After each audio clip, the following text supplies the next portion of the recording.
독실한 기독교 신자인 신입생 조 씨가 무신론자 철학 교수 레이드슨과 첫 만남을 하는 그러한 영화의 한 장면이 있습니다.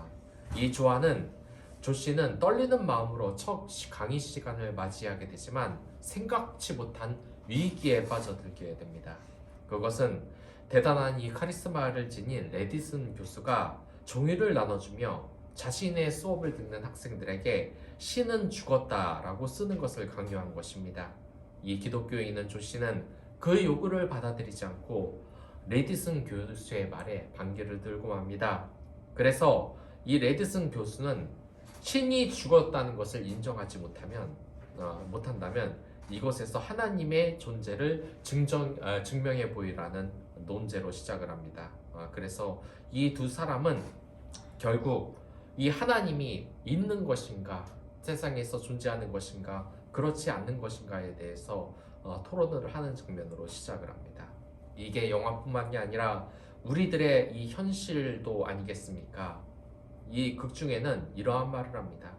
만약에 이 세상에 신이 있다면 왜 우리가 힘들 때는 신은 우리를 외면하고 이 세상의 악을 가만히 놔두는가 말입니다. 사실 우리도 똑같은 이 고민을 가지고 있습니다. 여러분들 앞에서 이러한 레디슨 교수가 앞에 나타나 여러분들에게 왜 하나님은 우리의 기도를 들어주시지 않는가? 왜 내 삶은 달라지지 않는 것인가? 이 세상에 신이 존재한다면 이 세상에 악은 왜 처단하지 않고 가만히 있는가에 대한 그러한 논제에 쉽게 말을 할 수가 있겠습니까? 사실 그렇습니다. 오늘 본문에서는 한 어리석어 보이는 여성이 등장합니다. 이 여성은 곧 연회장에 포도주가 떨어졌다는 말을 들었습니다. 이 포도주가 떨어졌다는 말은 그 당시 대단한 수치를 갖는 것을 말했습니다. 왜냐하면 동네의 많은 사람들이 이 축하의 자리에서 이제 사람을 맞이하려고 하는데 그곳에서 포도주가 떨어졌다는 것은 결국 사람을 제대로 대접하지 못하는 것, 또한 이 기쁜 날을 제대로 준비하지 못한 사람이라는 그러한 뜻과 같기 때문입니다. 그러나 이 여인은 자신의 아들 예수가 이 문제를 해결해 줄 것을 믿고 있었던 것입니다. 여러분들께서는 어떻습니까? 우리가 삶의 위기, 수치 있는 일을 겪었을 때 이 하나님의 존재를 믿고 기도를 할 수 있습니까? 아니면 기도를 할 수 없습니까? 실제로 제가 만난 많은 사람들도 이 기도해 보라는 말에 결국 그 기도가 답이 된다는 말을 믿지 못하는 성도들이 워낙에 많았습니다. 이 영화뿐만이 아니더라도 고양시에서 목회를 하시는 박한수 목사님은 이런 말씀을 하셨습니다. 이 독일에 간 신학생이 신학 수업, 이 기독교학과의 수업을 들으러 갔는데 예수님을 진짜 이 세상의 구주로 창조주로 믿는 사람이 있다면 손을 들어보라는 그 말에 그 학생과 다른 곳에서 유학을 온 그 동양인의 두 학생만 빼놓고 아무도 손을 들지 않았다는 겁니다. 그리고 그 교수가 하는 말이 자네들 이곳에서 1년이 채 지나지 않아 결국 그 믿음을 버리게 된다는 그 말에 우리나라 신학생은 정말 엄청나게 큰 충격을 받았다는 겁니다. 참으로 심각한 것이 아니지 않을 수 없습니까? 그들이 예수를 믿지 않는데 어떻게 신학과에 가서 나중에 이 교회를 세우고 그 자리에 와 있는 것입니까? 그 이유는 결국 그렇게 신학을 하고 교회에서 설교를 해야지 나라에서 나오는 보조금과 생활급으로 이 생활을 할 수 있기 때문이라는 것입니다. 결국 이 믿음이라는 것도 삶에서 월급을 받고 먹고 살기 위해서 한다는 것입니다. 우리들에게 그러한 믿음이 있다면 이 세상의 십자가는 어떻게 돼야 되겠습니까? 버려야 하는 것이 아니겠습니까? 여기에서 이 마리아는 오늘날 우리들에게 지금 답을 주고 있습니다. 이 교회라는 것, 교회가 이 세상에 기적을 만들 수 있는가 없는가에 대한 이 답을 이 마리아가 이 자리에서 지금 주고 있는 것입니다. 어떻게 기도를 하고 어떤 것을 그 원하는 대로 하나님의 뜻대로 하는 것이 좋은지 그러한 것을 지금 이야기하고 있다는 것입니다. 그 마리아의 기도하는 자세가 어떻게 됐습니까? 이 마리아는 그 예수님에게 그것을 포도주로 만들어 달라는 것을 요청하는 것입니다.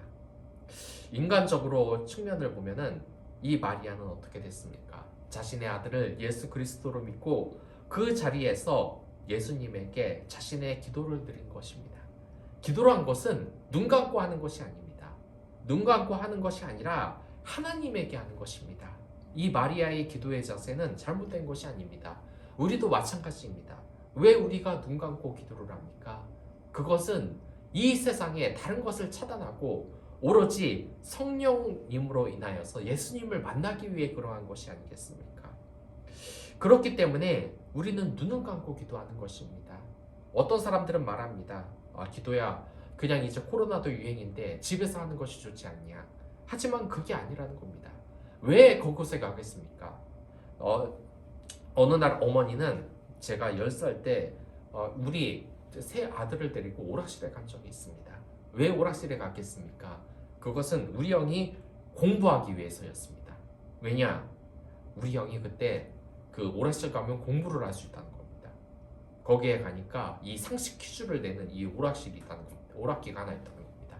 그래서 부모님과 함께 그것에서 공부를 하기 위해서 그 오락기에 퀴즈를 맞추고 있는데 그게 어디 공부가 되겠습니까? 주변에서 다 담배를 피우고 또한 재밌는 게임을 하는데 다른 데에 눈이 돌아가지. 우리가 기도하는 것도 마찬가지입니다. 이 집안에서 시끄럽게 TV를 틀어놓고 또한 핸드폰을 켜놓고 있는 그곳에서 제대로 된 예배가 드려지긴 하겠습니까? 마찬가지입니다. 우리가 기도를 드리는 것, 눈을 감고 이 예배당에 힘겹게 와서 기도를 드리는 것은 바로 예수님과 진중하게 대화를 하고 싶다는 것입니다. 여러분 한번 생각을 해보십시오. 이 프로포즈를 하는데 프로포즈를 하는 남자가 그냥 아무 곳에서나 이 고백을 합니까? 아주 조용하고 분위기 있는 곳에 들어가서 아주 진중하게 고백을 하지 않습니까? 그 둘만 있다고 느낄 수 있는 그러한 장소에서 말입니다. 마찬가지입니다. 우리가 이 성의 있는 대화를 하려면은 그와 1대1로 대화를 한다는 것입니다. 이 마리아는 자신의 아들임에도 불구하고 정말 정중하게 이 예수님께 부탁을 했을 것입니다. 하지만 예수님은 뭐라고 말했습니까?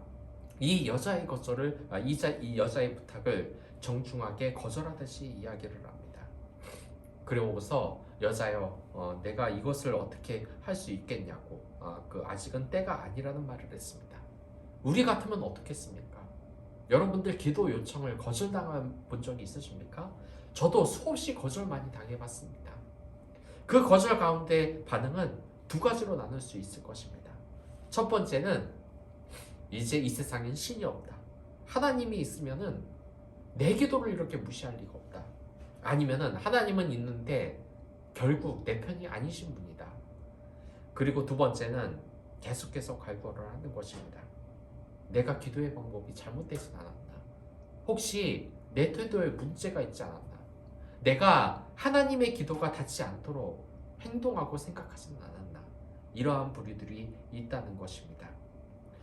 이 마리아는 어떤 사람이었을까요? 이 마리아는 두 번째 부류의 사람이었습니다. 그녀는 자신의 이 부탁이 뭔가 잘못됐다는 것을 느낀 것입니다. 그래서 그 모든 것의 중심이 예수님의 뜻대로 돼야 된다는 것을 알았던 것입니다. 예수님이 왜 거절을 했겠습니까? 그것은 이 마리아뿐만 아니라 우리들에게도 지금 주는 기도인 것입니다. 그 뜻은, 하나님의 뜻은 너의 정욕, 네가 바라는 모든 것을 다 뜻대로 이루어지는 데에 중심이 있지 않다는 것입니다. 하나님의 그 뜻은, 그 기도는 너를 이롭게 하고 이 세상 모든 사람들을 이롭게 하는 하나님 사랑과 이웃 사랑이 실천되는 것, 그리고 결국 이 세상에 온 땅이 하나님을 찬양하며 임재할 하나님 나라가 임하게 될 그 뜻을 따라야 된다는 것입니다. 우리의 기도가 왜 하늘에 안 닿는지 아시겠습니까? 그것은 우리의 기도가 너무 정욕을 따라간다는 것입니다. 그냥 아들을 낳게 해주세요, 딸을 낳게 해주세요, 이러한 것도 물론 그렇지만 좋은 기도긴 하지만 그 뜻이 결국은 그냥 하나님의 뜻을 전혀 따를 생각이 없는 기도다. 그리고 배우자 기도도 자신의 정욕을 채울 생각, 그리고 이 세상의 성곡도 자신의 정욕을 결국 채울 생각으로 기도를 한다면 하나님은 영원히 우리 기도를 들어주시지 않는다는 것입니다. 마리아는 하나님의 뜻을 정확하게 알았습니다. 예수님이 왜 자신의 기도를 거부한 듯이 말을 하는 것에 대해서 바로 알았다는 것입니다. 그래서 그녀는 어떻게 했냐? 이 예수를 보고 내가 어떻게 너를 키웠는데 내 부탁을 이런 제아이 거절할 수 있느냐가 아니라 그대로 하나님의 뜻을 따르겠다는 뜻을 내비쳤습니다. 그러니까 이 그녀는 하나님께 아주 바른 자세로 기도를 했다는 것입니다. 이제 이 기도가 단순히 하나님에게 들어주세요가 아니라 그 자세에 어떤 반응이 나오더라도 순종하겠다는 태도로 바꾸었음을 말하는 것입니다. 예수님에게 모든 걸 맡기면 해결된다는 것을 알았다는 것입니다. 그래서 하나님이 뜻하는 것, 예수님이 뜻하는 그대로 한다는 것을 결국 순종하는 자세를 보였습니다. 그렇기 때문에 하나님은 결국 이 연회장에 그 항아리에 물을 채워놓고 그 물을 가장 맛 좋은 포도주로 바꾸는 기적을 행하셨다는 것입니다. 이것을 말하자면 우리는 하나님을 믿지 않을 이유가 없다는 것입니다. 하나님은 우리의 기도를 들어주십니다. 하지만 그 기도를 들어주시지 않는 딱 하나의 이유가 있는데 그것이 악을 행하는 것이기 때문입니다. 우리의 정욕대로 하나님의 기도가 들어준다면 결국 어떻게 되겠습니까? 한 가정에 아이가 있었습니다. 그 아이는 약물 중독으로 인하여서 결국 죽고 말았습니다.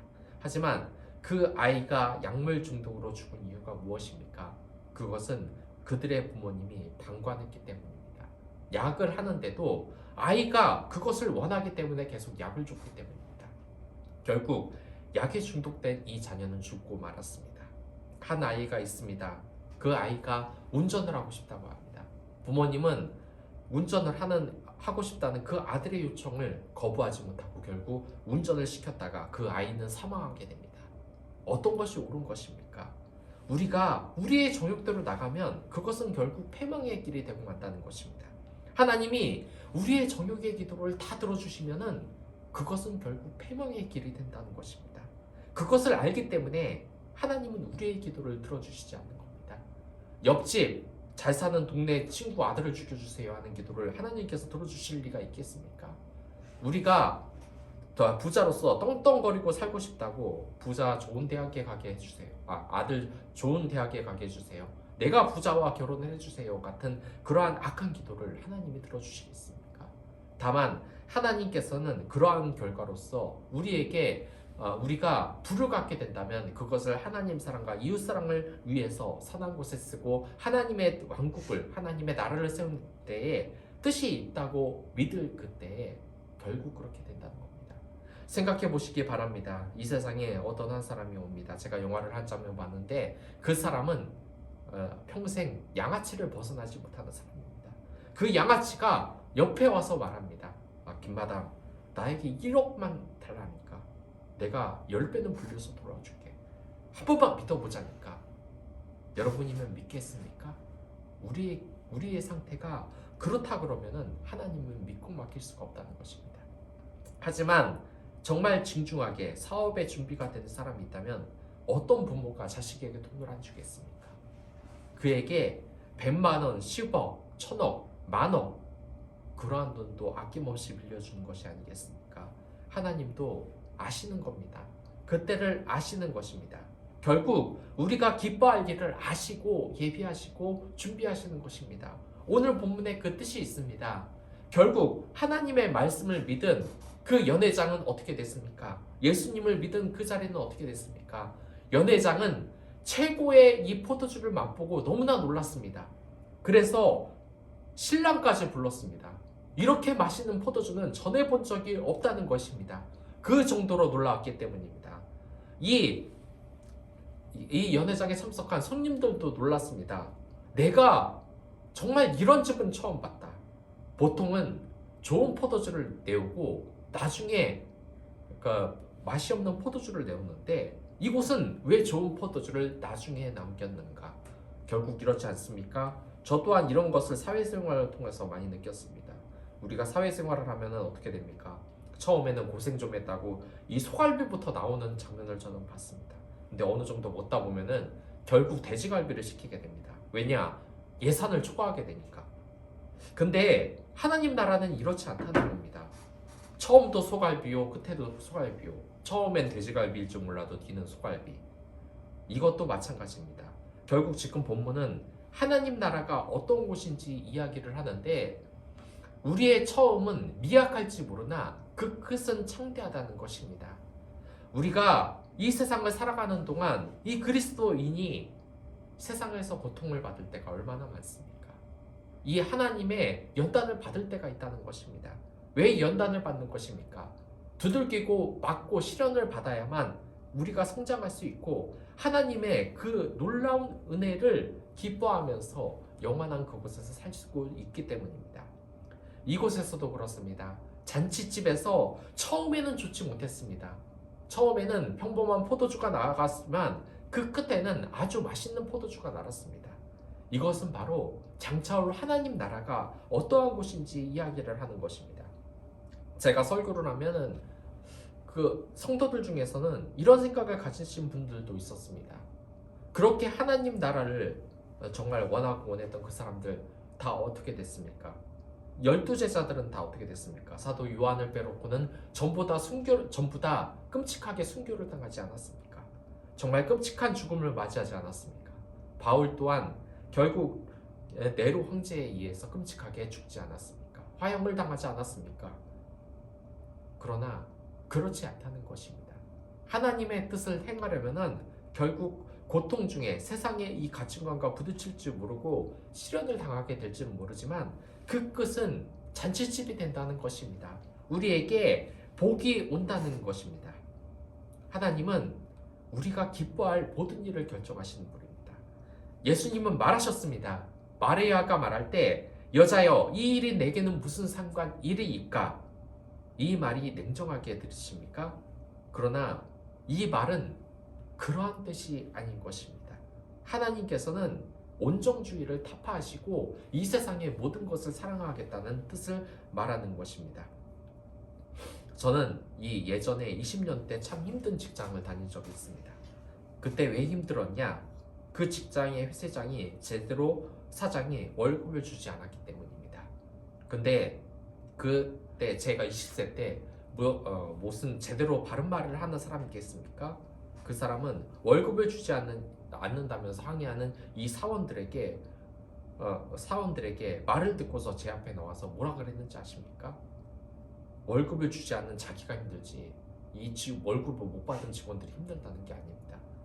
그리고 며칠 있다가 그곳에서 가족들이 와서 제사를 드리는데 그 제사를 드리는 모습을 보고 저는 느꼈습니다.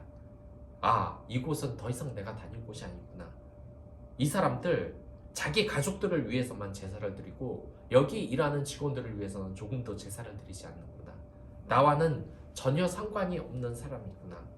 저는 제사 드리는 것에 잘은 모르지만 그것에 많은 돈이 든다는 것을 알고 있습니다. 한 몇천만 원 든다는 거 알고 있습니다. 그런데 직업들 월급도 못 주고 있는데 그런 제사를 벌였다. 직원들을 사랑하지 않는 것입니다. 아브라함 언약이라는 것은 궁극적으로 어떠한 것입니까? 이 혈과 육으로 이스라엘 백성들만 축복해 준다는 것입니까? 그런 것이 아닙니다.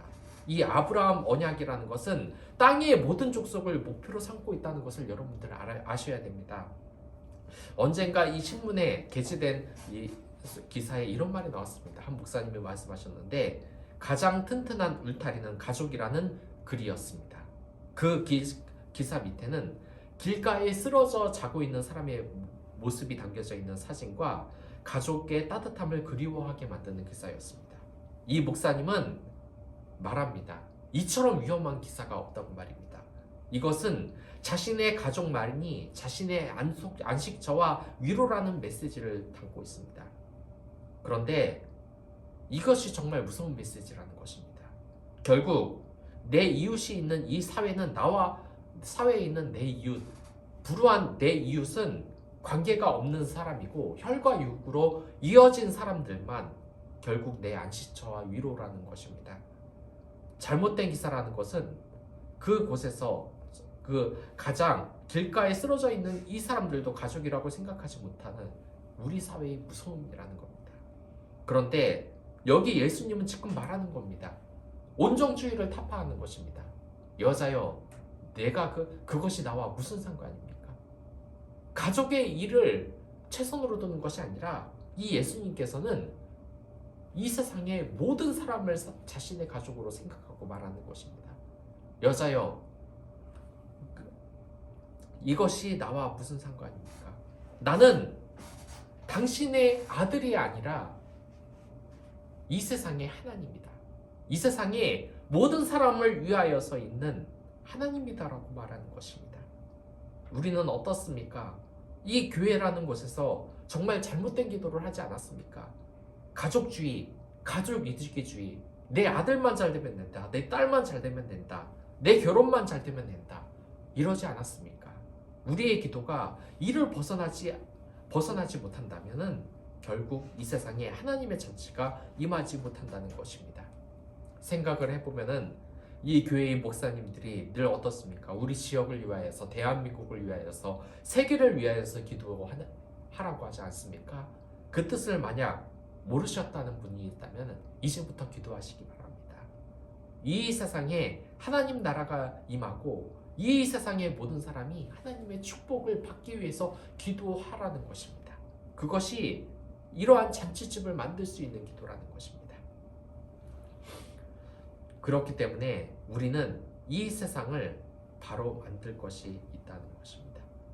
자, 우리는 이 기도를 통하여서 하나님을 증오해 본 적이 없으십니까?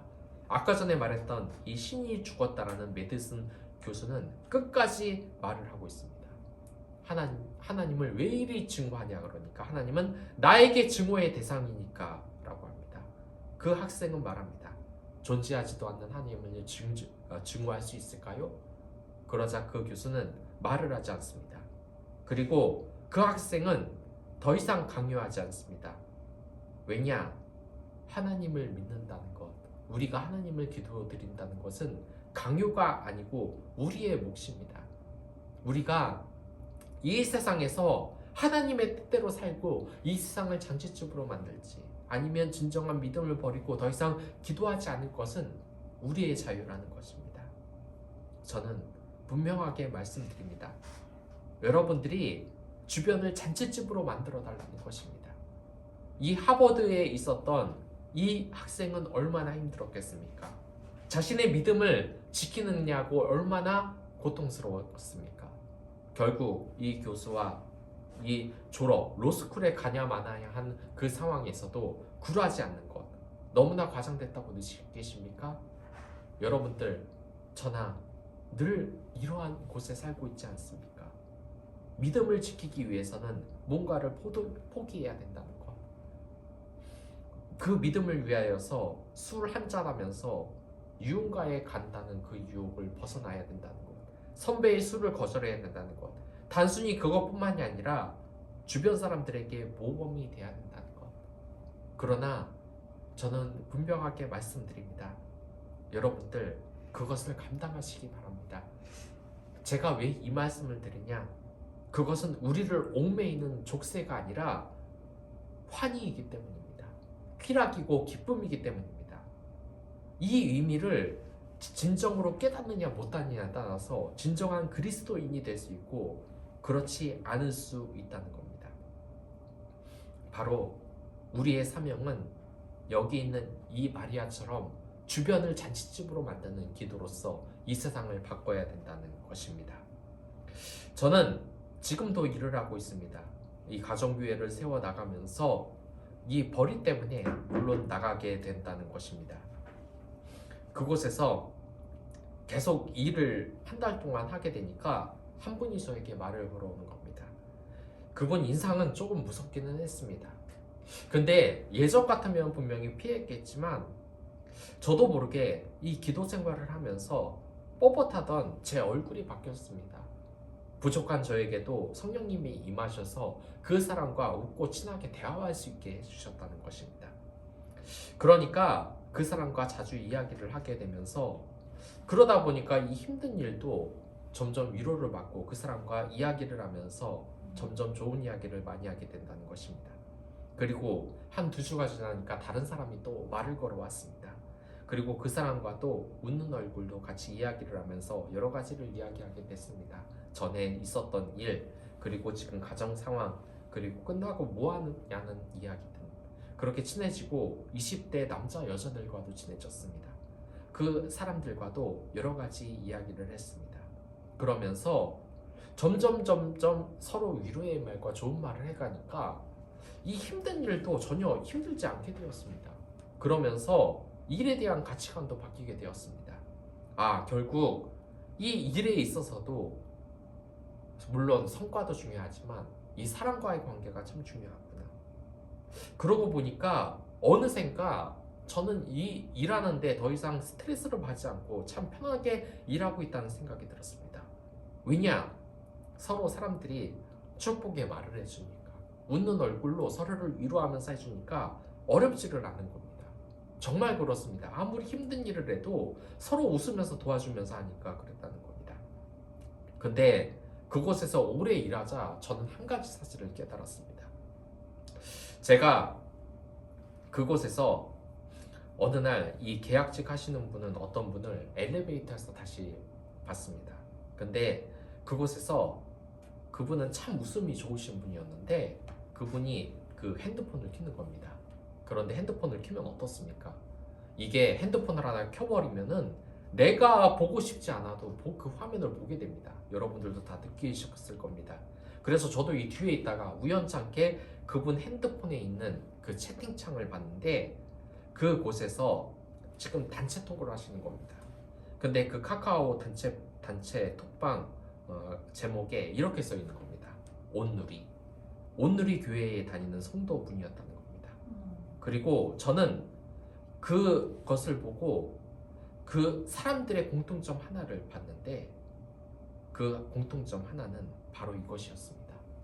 표정이 환한 사람들, 주변의 사람을 돕고서 주변을 환하게 해주는 사람들 대부분 교회 다니냐, 예수님 믿느냐고 말을 물어보면 네, 어떻게 하셨어요? 라고 대답을 한다는 것입니다. 이게 정말 그랬습니다. 저도 처음엔 안 믿었습니다. 왜냐? 내가 기독교를 믿는데 별로 얼굴이 밝지가 않아서. 근데 이것을 20년 이후에는 지금은 깨닫게 되었습니다. 정말 그랬습니다. 물론 가끔 아닌 경우도 있었습니다. 대부분 표정이 어둡고 뭔가 사람들에게 피해를 많이 주고 저주하는 말을 많이 하는 기독교인들도 있었습니다. 하지만 그런 사람들 대부분은 제가 그분들에게 좀 미안하지만 올바른 믿음을 갖지 않는 경우가 대부분이었습니다. 그리고 이 직장에서 대부분 표정이 밝고 그리고 뭔가 환희에 차 있고 이 희락이 있는 사람 대부분을 보면은 대부분 전부 다 그리스도인이었다는 것입니다. 저는 그 말에 정말 크게 반성하게 됐습니다. 오늘의 말씀도 그렇습니다. 진정한 그리스도인은 주변을 잔치집으로 만드는 사람들입니다. 주변 사람들을 위해서 기도하고 그곳을 최고의 곳, 하나님 나라로 만든다는 것입니다. 바로 예수님의 어머니 마리아처럼 말입니다. 그리고 내가 진정한 그리스도인이 아니었구나라는 것을 깨달았습니다. 전도사가 돼 있음에도 불구하고 저는 주변 사람들만 보면 욕을 하고 흉을 보고 하는 일이 정말 많았기 때문입니다. 진짜 그리스도인은 주변을 잔치집으로 만드는 사람들입니다. 우리가 그걸 알아야 된다는 것입니다.